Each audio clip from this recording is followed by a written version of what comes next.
Akuntansi manajemen lingkungan atau Environmental Management Accounting.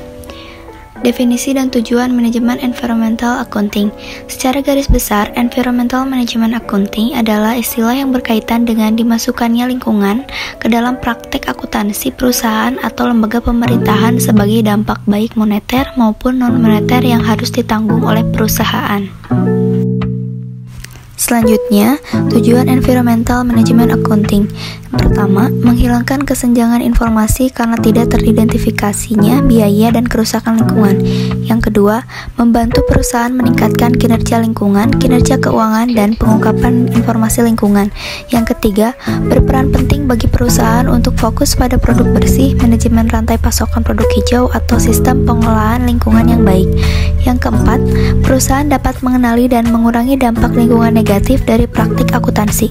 Yang kelima, membantu perusahaan untuk mengidentifikasi manfaat lingkungan dan ekonomi dari aktivitas bisnis perusahaan. Dan yang keenam, mengidentifikasi, mengumpulkan, dan menganalisis informasi baik fisik dan moneter untuk pengambilan keputusan internal. Prinsip utama environmental management accounting. Yang pertama, kepatuhan. Akuntansi manajemen lingkungan harus dapat memberikan informasi mengenai kepatuhan perusahaan terhadap peraturan-peraturan yang terkait dengan lingkungan, baik yang dibuat sendiri oleh perusahaan atau oleh pemerintah. Yang kedua, ramah lingkungan. Akuntansi manajemen lingkungan harus dapat melakukan pengawasan terhadap efisiensi penggunaan sumber daya alam dan sumber daya energi lain, dampak terhadap lingkungan, dan biaya-biaya yang dikeluarkan oleh perusahaan. Dan yang ketiga, posisi strategis. Perusahaan harus membuat program-program yang terkait dengan lingkungan untuk mencapai tujuan jangka panjang perusahaan.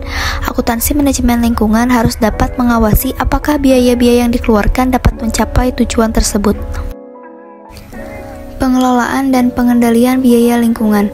Terdapat biaya pencegahan atau prevention cost, biaya yang dikeluarkan untuk mencegah kualitas yang buruk dari barang atau jasa.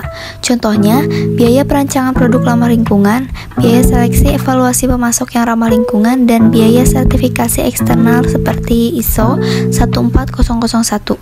Kedua, biaya penilaian atau pemeriksaan appraisal cost, biaya yang digunakan untuk memastikan serta mengidentifikasi kesalahan pada barang atau jasa agar sesuai dengan peraturan yang ada. Contohnya, biaya audit terhadap aktivitas lingkungan, biaya inspeksi terhadap proses maupun produk yang dihasilkan, biaya pengembangan, tolak ukur atau benchmark yang berkaitan dengan lingkungan. Kemudian terdapat biaya kegagalan eksternal atau external failure cost, biaya yang muncul karena adanya kerusakan lingkungan akibat kegiatan perusahaan. Contohnya, biaya pembersihan lingkungan yang tercemar, biaya ganti rugi pada pihak ketiga karena perusakan lingkungan yang disebabkan oleh perusahaan.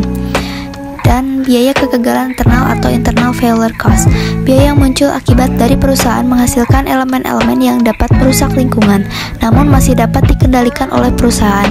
Contohnya, biaya pengolahan limbah polusi yang tidak ramah lingkungan, biaya operasional dan pemeliharaan peralatan pengolahan limbah.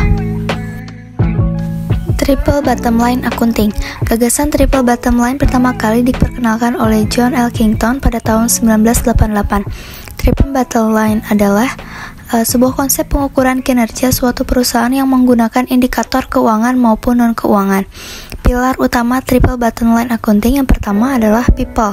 Pilar ini menekankan pentingnya praktik bisnis perusahaan yang memperhatikan tenaga kerja. Yang kedua, planet. Pilar ini berkaitan dengan pengelolaan sumber daya yang dimiliki perusahaan dengan baik, terutama sumber daya alam. Dan yang ketiga, profit. Pilar ini tidak hanya sekedar mencari keuntungan saja, namun dapat menciptakan bisnis yang adil dan beretika.